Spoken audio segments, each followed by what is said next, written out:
अस्सलाम वालेकुम। मैं उम्मीद करता हूँ कि आप तमाम लोग खैरियत से हैं। मेरा नाम है साद रियल उस्ताद से। फाटा वेस RDA NOC अप्रूव्ड। इस वीडियो को शुरू करने से पहले आप हमारे चैनल को सब्सक्राइब कर लें। वीडियो पसंद आए तो लाइक करिएगा और भी लोगों के साथ शेयर करिएगा।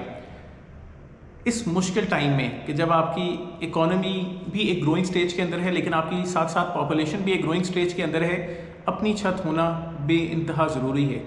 और हर किसी के पास उस तरीके का बजट नहीं है कि वो इन्वेस्ट कर सके लमसम प्लॉट के ऊपर या घर के ऊपर या अपार्टमेंट के ऊपर। इसीलिए इंस्टॉलमेंट बेस्ड हाउसिंग सोसाइटीज़ हमारी मदद को आती हैं और बहुत आसानी से 2 से 4 साल के अरसे के अंदर हम अपनी इंस्टॉलमेंट्स के अंदर अपना प्लॉट, अपना घर, अपना अपार्टमेंट हासिल कर लेते हैं। लेकिन बाज़ औक़ात हम ये भी सुनते हैं कि फ़लानी हाउसिंग सोसाइटी मार्केट के अंदर ओवर सेलिंग कर गई, फ़लानी हाउसिंग सोसाइटी अब सिरे से है ही नहीं, भाग गए उसके ओनर्स, और फ़लानी हाउसिंग सोसाइटी के इंतज़ार में लोग अपनी हकीकी घरों को पहुंच चुके हैं, यानी अभी तक डिलीवर नहीं हुई। और ये नॉन डिलीवरेंस ऐसा नहीं है कि कोई प्राइवेट हाउसिंग सोसाइटी करती हो। इसके अंदर बड़े बड़े इंस्टीट्यूशंस, DHA, बैरिया टाउन तो प्राइवेट है, लेकिन फ़िज़ाइया, AWT, बड़े बड़े इंस्टीट्यूशंस की हाउसिंग सोसाइटीज़ भी ऐसा है कि बहुत ज़्यादा ताख़ीर का शिकार रही हैं और लोग अपने हक़ के लिए आज भी आवाज़ें उठा रहे हैं। लेकिन अगर मैं प्राइवेट हाउसिंग सोसाइटीज़ की बात करूं तो इस टाइम के ऊपर हम लोग बेशुमार अपना पैसा overseas Pakistani local private housing societies के अंदर लगाते हैं, क्योंकि वो सस्ती होती हैं और इस उम्मीद में हम कमर्शियल फार्म हाउस और प्लॉट्स या फिर अपार्टमेंट्स ले लेते हैं कि यार कल हमारे लिए और हमारे बच्चों के लिए भाई एक बेहतर मुस्तकबिल होगा। लेकिन क्या हमें किसी ऐसी हाउसिंग सोसाइटी के अंदर इन्वेस्ट करना चाहिए कि जिसके साथ कोई NOC अटैच्ड है या नहीं? वैसे नहीं करना चाहिए। और NOC की कितनी क्रेडिबिलिटी है मार्केट के अंदर? अगर मैं पंजाब की बात करूं और रावलपिंडी की ख़ास तौर पे बात करूं तो यहाँ पे RDA की NOC सबसे ज़्यादा पुरानी ज़बरदस्त मानी जाती है।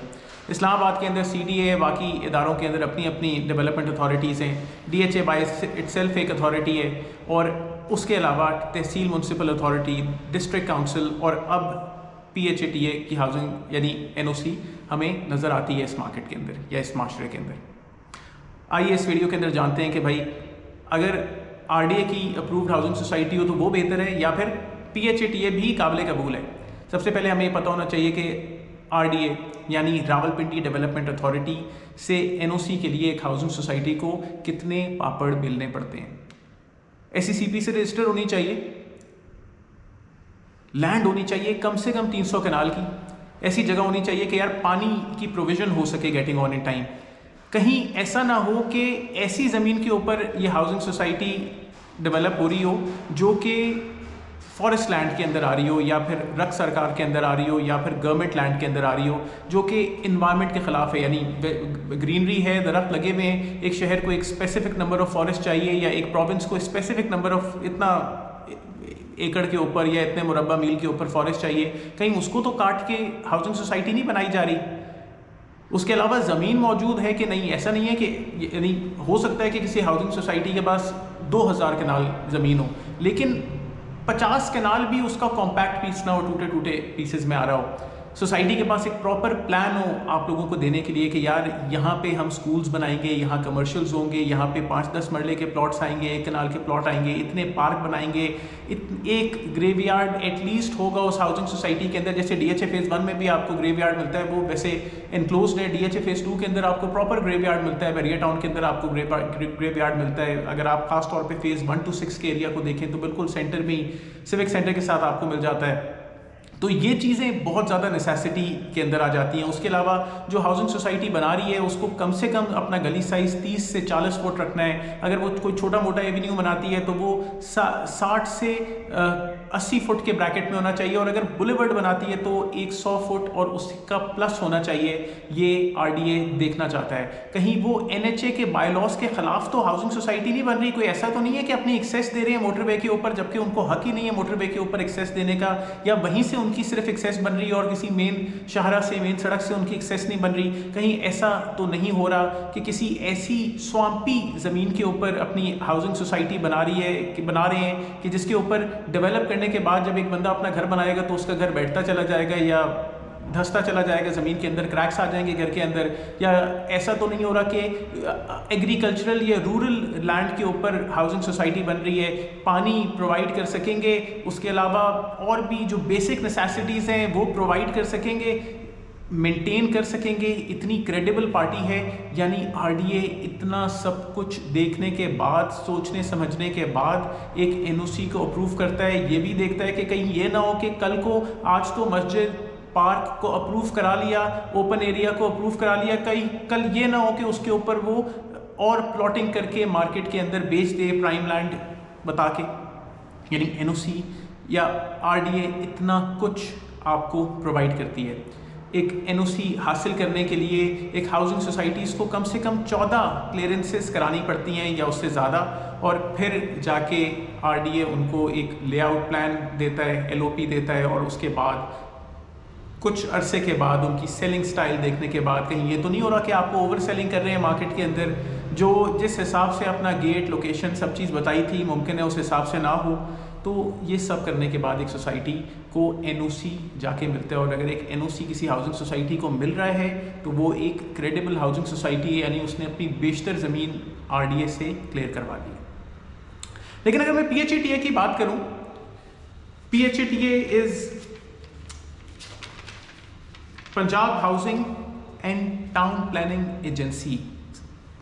वर्ड्स के ऊपर फोकस करें, ये कोई अथॉरिटी नहीं है, it is an agency. Agency एक लॉ के अंदर टर्म होता है, एजेंट इन, उसका author and agent, principal and agent, तो इट इज़ एन एजेंसी कि ये एजेंसी आपको नया पाकिस्तान हाउसिंग स्कीम के अंदर या हाउसिंग के अंदर आपको सस्ती लिविंग प्रोवाइड करेगी।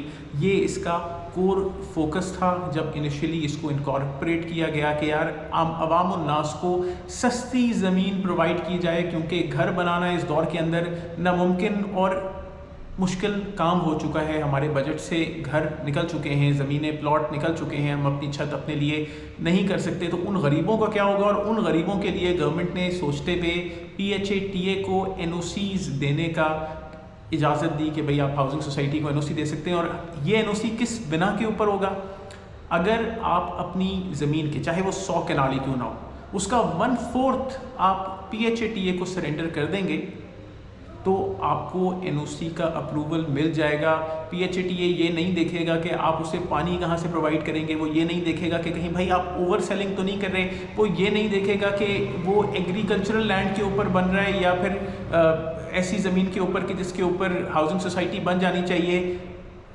बहुत कुछ पीएचईटीए नज़रअंदाज करते हुए आपको एनओसी अप्रूव का ठप्पा लगा देगी, और फिर उस ठप्पे के साथ वो हाउसिंग सोसाइटी मार्केट के अंदर आएगी और ओवर सेलिंग करेगी। और वो फाइल्स के जिसको लाख, सवा लाख, 10,000, 5,000, ₹2 प्रॉफिट के ऊपर होना चाहिए था, वो सैकड़ों रुपए माइनस के अंदर मार्केट में चल रही होगी। और जिन लोगों ने अपनी हार्ड अर्न मनी उस हाउसिंग सोसाइटी के अंदर इन्वेस्ट की होगी, वो यही देख रहे होंगे कि यार ये लोग डिस्काउंट भी दे रहे हैं, माइनस से माइनस में भी जा रहे हैं, हमारा पैसा हमें रिकवर नहीं हो रहा, और ये नए से नए फाइल्स भी बेच रहे हैं, और बड़े बड़े खेलों को और मुल्क के अंदर मामलात को स्पॉन्सर भी कर रहे हैं। यार माशाल्लाह इनके पास इतना पैसा कहाँ से आ रहा है, आप दे रहे हैं उनको ये सारा पैसा।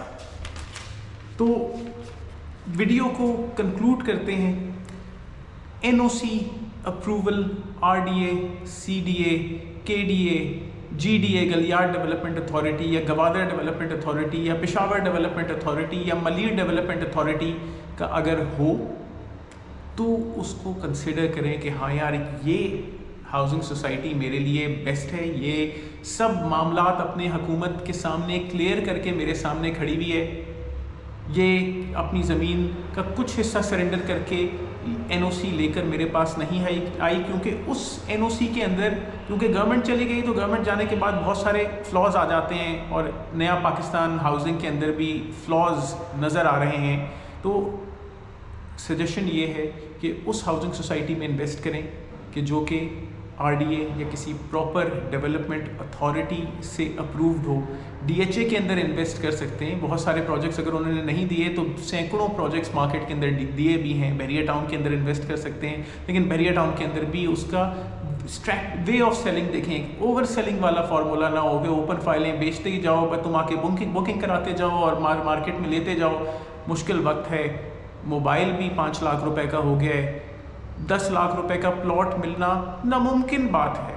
मुश्किल है कि 10 लाख रुपए का कोई हाउसिंग सोसाइटी आपको प्लॉट दे, तो सोच समझ के इन्वेस्ट करें। अगर आपको इस वीडियो से फ़ायदा हुआ है तो आप हमारे चैनल को लाइक करें, शेयर करें, सब्सक्राइब करें। अपने कमेंट से हमें ज़रूर अप्राइज़ किया करें, हम उनको आपको जवाब देंगे। आप हमें फेसबुक और इंस्टाग्राम पर भी फॉलो करें। अपना बहुत ख्याल रखें। अस्सलाम वालेकुम।